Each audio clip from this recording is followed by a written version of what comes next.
अस्सलाम वालेकुम। नमस्ते, आदाब, सत श्री अकाल और हेलो। आई होप आप लोग ठीक ठाक हैं, खुश हैं, मज़े में हैं। आज हम लोग जुबिन गर्ग के ऊपर एक और वीडियो लेकर आए हैं। कुछ दिनों से उनकी वीडियो नहीं आई थी तो कुछ मैसेजेस भी आए कि यार वीडियो उनकी लाओ। तो आप लोग शुरू से हमें कह रहे थे जुबिन गर्ग का कोई हिंदी इंटरव्यू आप लोग देखें। तो ये इंटरव्यू काफ़ी लेंथी है तो हम इसको 2 पार्ट्स में डिवाइड करेंगे। अगर इस पार्ट्स में ज़्यादा कमेंट्स आए कि भाई आप उनका सेकंड पार्ट भी कंटिन्यू करें तो हम लोग देखेंगे, सेकंड पार्ट भी लेकर आएंगे। तो हिंदी इंटरव्यू है और जल्द जुबिन भाई की जी बर्थडे भी आने वाली है तो उस पर भी ज़रूर कुछ स्पेशल हम लोग उनके लिए ट्रिब्यूट वीडियोज़ लेकर ज़रूर आएंगे। बाकी इसको देख लेते हैं, देखने के बाद करेंगे डिस्कशन।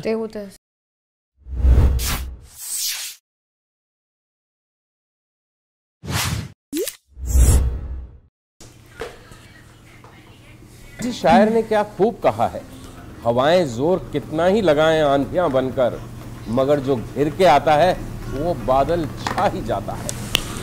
संगीत, सिनेमा, गायन, पटकथा की दुनिया में ऐसे ही एक बादल का नाम है जुबिन गर्ग। बेहद प्रतिभाशाली और बहुआयामी प्रतिभा के धनी जुबिन गर्ग का नाम आज किसी परिचय का मोहताज नहीं है। लोगों ने उन्हें सिनेमा के बड़े पर्दे पर असमी और हिंदी फिल्मों में अभिनय करते हुए देखा है। असमी, बंगाली, हिंदी, नेपाली, तमिल, तेलुगु, मराठी और कितनी ही दूसरी ज़्यादा गाने गाए हैं।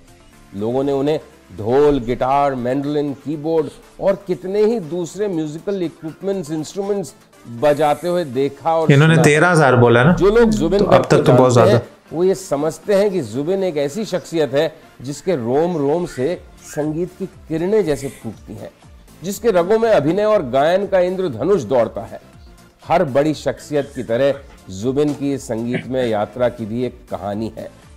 कहानी जिसमें संघर्षों के सुर हैं तो उन संघर्षों से बाहर निकलने की पटकथाएं भी मौजूद हैं। कहानी जिनमें बुलंदियों तक पहुंचने की खुशियां हैं। ब्रह्मपुत्र के किनारे गीली रेत पर घूमते गुनगुनाते जुबिन गर्ग मानो ऊपर वाले से इन सब के लिए शुक्रिया अदा कर रहे हैं, गीत गाते हुए, गुनगुनाते हुए।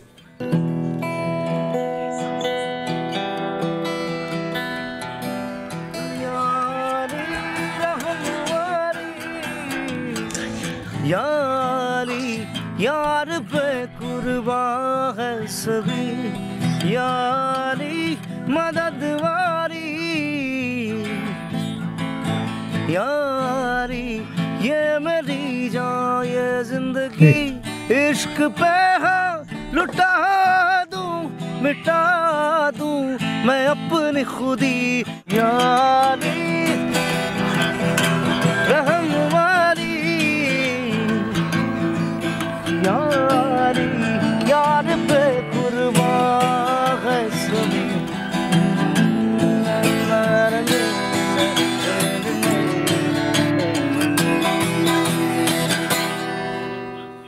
तो it's a musical family, musical art, culture, drama, films.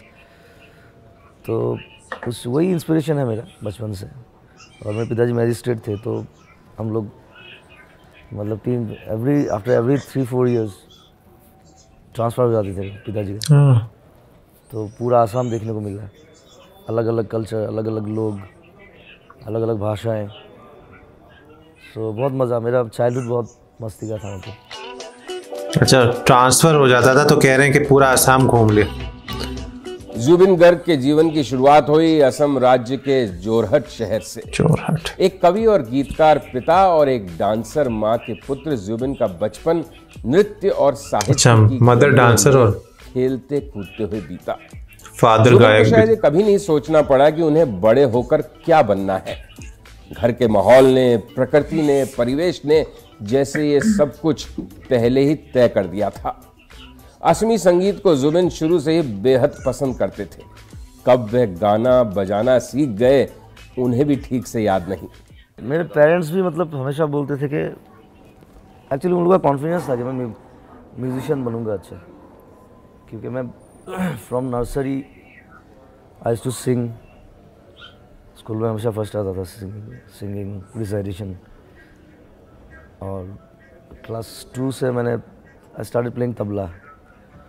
कम से कम 15 साल तबला बजाया, तबला, कीबोर्ड्स। आजकल मैं कीबोर्ड्स और रिदम्स ज़्यादा बजाता हूँ। तो वो कॉन्फिडेंस मतलब था मेरे मुझ में। और कॉलेज आने के बाद तो क्लास करने के लिए टाइम नहीं मिलता था, तब मैं बजाता था वो कीबोर्ड्स।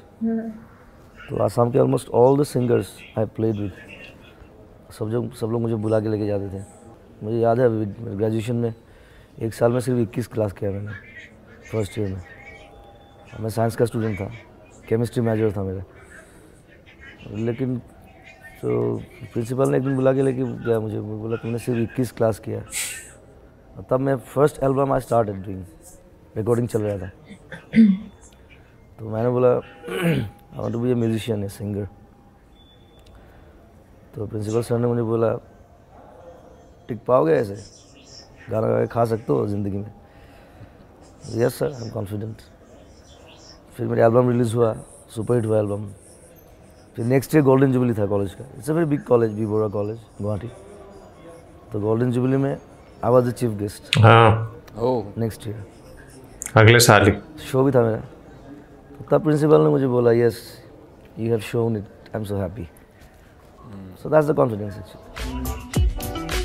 टिक पाओगे। जुबिन गर्ग की संगीत की शुरुआती तालीम कब और कैसे हुई, उनके पहले गुरु कौन थे, संगीत के अपने इस रोमांचक सफर के दौरान कितना संघर्ष करना पड़ा, यह सब जुबिन गर्ग भूले नहीं है आज तक। तो जो पहला एल्बम था वो असमीज में होगा? असमीज, अनामिका। 1992 स्टार्ट किया था, 93 रिलीज हुआ। 93 रिलीज हुआ था। उसकी कोई खास कोई उस एल्बम का कोई गाना, उसका 2 लाइन सुना सकते हैं आप हमें? I was preparing the album from class 9, compositions वगैरह क्लास 9 से मैंने स्टार्ट किया था। रिसेंटली उस एल्बम का एक गाना, तो उसी का 2 लाइन सुनाता हूँ मैं। प्लीज़। गाने की आने खुरार खुपाने खुपाने, गाने की खाने दावर और काने काने। एक इनका अनामिका भी था।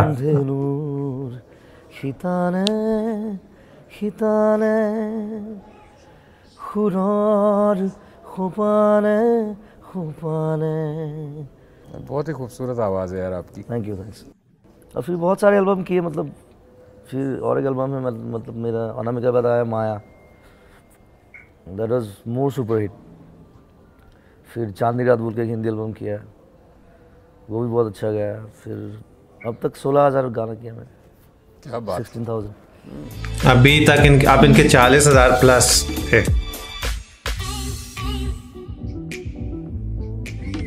जुबिन गर्ग ने प्रोफेशनल म्यूजिक की दुनिया में पहला कदम रखा अपना 1992 में, जब उनकी असमी में अनामिका नाम की एल्बम रिलीज हुई। अनामिका के बाद जुबिन की माया, आशा, पाखी नाम की अलग अलग एल्बम्स आई, सभी को लोगों ने बहुत पसंद किया। पूरा आसाम में भूपेन हजारिका के बाद में एक ही अच्छा सिंगर है, वो है जुबिन गर्ग। प्रतिशरतर प्रभाती फुले कब तुम्हारे मोर कथा, प्रति मेघालीर निशा जुने कब तुम्हारे मोर व्यथा, धुमुहार हते मोर बहु जुगरे नाचुन एंधारू हसा मोर। आवाज अच्छी है। माया भी नहीं गा रहे थे।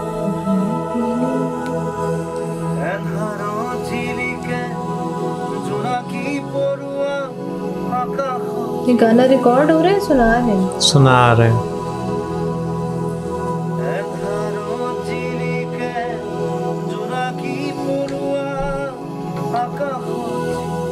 असम में सफलता पाने के बाद जुबिन गर्ग को तलाश थी अब नई चुनौतियों की। बॉलीवुड में भी तो आए थे ना। आंखों में मचल रहे सपनों को थोड़ा अब पुराना नए है। हॉराइजन्स की तलाश थी, और यहीं से सिलसिला शुरू हुआ मुंबई की तरफ देखने का, मैं भी तो ये और कह रही फिर थी ना। मुंबई जाकर बस जाने का। ये चले गए थे। मैं जाता था लेकिन कभी, वापस आ गए थे शायद फिर। तब मतलब रिकॉर्डिंग हम लोग करते थे गुवाहाटी में।